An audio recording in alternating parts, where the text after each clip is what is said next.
Ja, grüezi miteinander und willkommen zu Swiss Street Gaming.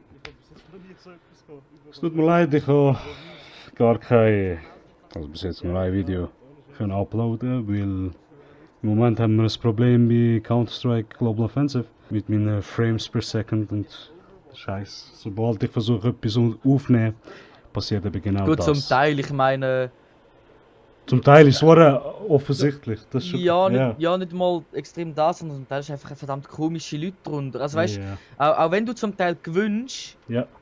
zum Teil so fishy Plays und so, und einfach so denkst so, hey, am Arsch hat er das richtig so abzocken können und so. Also weißt Ja, voll, stimmt schon, gell?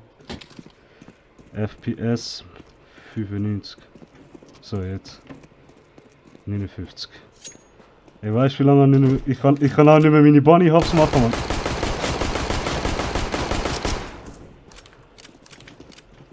Also ich kann's eigentlich schon, aber nicht mehr so. oh, der Headshot mit der Glocke ist wunderschön gewesen. You can hear me. Can hear me, can you? Come on, let's go. Go Kobe? mein Ding geht nicht, mein Voice Chat. Smoke. Ich schwöre, wenn jetzt. Ist nochmal jemand dort, oder? Ah, gut, Mann. Haben wir da gute Waffe angepasst. Yes! Kontrolliert ab. Meinst du?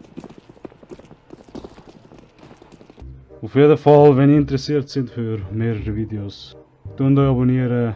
Ich werde versuchen, mehr Videos zu schneiden, wenn es geht. Mal wieder mehr Zeit finden. Bis dann, habt gut Sorge auf euch und wünsche euch einen guten Tag.